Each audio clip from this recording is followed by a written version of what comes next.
মুম্বাইয়ের ওয়াংখেড়ের iconic venue যেখানে প্রথমবারের মতো খেলতে নামছে জিম্বাবুয়ে। সিকান্দার রাজা বলছেন টস জিতে যখন তিনি ফিল্ডিংয়ের সিদ্ধান্ত বেছে নিয়েছেন যে এই ভেন্যুতে তারা কোনো ম্যাচ খেলেননি এবং সেটা নিয়ে তারা একেবারেই কেয়ার করছেন না। তিনি বলেছেন ধরুন আপনি একটা আইকনিক ভেন্যুতে প্রথমবারের মতো খেলতে নেমেছেন এবং ওই ম্যাচটাই আপনি জিতেছেন, তো রেকর্ড বইয়ে সেই জিনিসটাই থাকবে।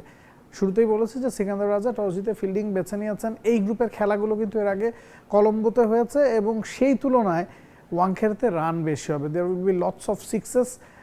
যদি স্টেডিয়ামের ডাইমেনশনের কথা বলেন সেটাও কিন্তু আসলে বদলে গেছে। কলম্বোতে যেখানে এই দুই দল খেলেছে সেখানে ৮০-৮৫ মিটার বাউন্ডারি ছিল, মুম্বাইতে স্ট্রেট বাউন্ডারিটা সবচেয়ে বড়, সেটা ৭৭-৭৮ মিটার এবং আপনি যদি দুই সাইড খেয়াল করেন একদিকে ৬১ মিটার একদিকে ৬৮ মিটার, তার মানে হচ্ছে কলম্বোর চেয়ে অনেক ছোট মাঠে মুম্বাইতে খেলা হচ্ছে, যেটা নিশ্চিতভাবে ওয়েস্ট ইন্ডিজকে সাপোর্ট করবে, কারণ ওয়েস্ট ইন্ডিজ দলটাতে পাওয়ার হিটারদের কিন্তু ছড়াছড়ি।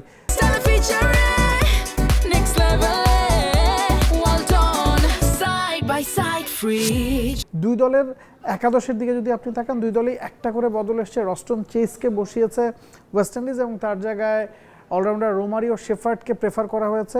জিম্বাবুয়ের দিকে যদি তাকানো হয় সেক্ষেত্রে রিচার্ড এনগারাভা তিনি ফিট হয়ে গেছেন এবং তিনি একাদশে ঢুকে গেছেন। ওয়েলিংটন মাসাকাদজার জায়গায় একজন স্পিনারের জায়গায় একজন পেসার দুই দলই কিন্তু প্রেফার করেছে।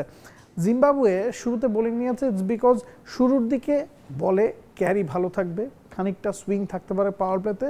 জিম্বাবুয়ানদের শক্তি তাদের বোলিং এবং সে কারণেই তারা পাওয়ার প্লেতে ওয়েস্ট ইন্ডিজের দু একটা উইকেট নিয়ে তাদেরকে ব্যাকফুটে ঠেলে দিতে চায়। ব্লেজিং মুজরাবানির হাইট আছে, এনগারাভাও লম্বা পেসার, ব্র্যাড ইভান্স আছেন এবং গ্রায়াম কেমার, সিকান্দার রাজা। তো বোলিংটা তাদের যত শক্তিমত্তার জায়গা, ব্যাটিং কিন্তু আবার ঠিক তা না। ব্রায়ান বেনেট যিনি এখনও পর্যন্ত এই টুর্নামেন্টে আউট হননি, 3টা ইনিংস খেলেছেন, 2টা 50 আছে, একটা 40-এর ওভার ইনিংস আছে, সবগুলোতেই তিনি অপরাজিত ছিলেন, তার উপর আলাদা নজর থাকবে। তবে রায়ান বার্ড, সিকান্দার রাজা তাদের ওপর কিন্তু বড় দায়িত্ব থাকবে। জিম্বাবুয়ে যদি এই ম্যাচটা জিততে চায়, তারা গ্রুপ পর্বে শতভাগ জয়ের ধারা ধরে রাখতে পারেনি। বৃষ্টির কারণে একটা ম্যাচ তাদের ভেসে গিয়েছিল আয়ারল্যান্ডের বিপক্ষে, তবে শ্রীলঙ্কাকে তারা হারিয়েছে, অস্ট্রেলিয়াকে তারা হারিয়েছে, ওয়েস্ট ইন্ডিজকে হারাতে পারবে না এমনটা আসলে ভাবাই যায় না। এবং এই গ্রুপে যেহেতু ইন্ডিয়া ইতিমধ্যেই হেরে গেছে, এই গ্রুপের সমীকরণগুলো কিন্তু যথেষ্ট জটিল হয়ে গেছে। ইন্ডিয়া একটা ম্যাচ হেরে গেছে এবং সেটার প্রভাব বাকি ম্যাচগুলোতে পড়বে। জিম্বাবুয়ে যদি ওয়েস্ট ইন্ডিজকে হারাতে পারে সেটা আবার চাপ তৈরি করবে, আবার ওয়েস্ট ইন্ডিজ যদি জিতে যায় সেক্ষেত্রে ইন্ডিয়ার সেমিফাইনাল খেলার পথটাও কিন্তু একটু হলেও আসলে কঠিন হয়ে যাবে। তো এই ম্যাচে সবার নজর থাকবে এবং হাই স্কোরিং একটা এনকাউন্টার আমরা দেখতে যাচ্ছি। For more updates, subscribe to our YouTube channel and click on the bell icon. Follow us on Facebook and Instagram. Download T-Sports app to enjoy exciting games and highlights. Visit tsports.com.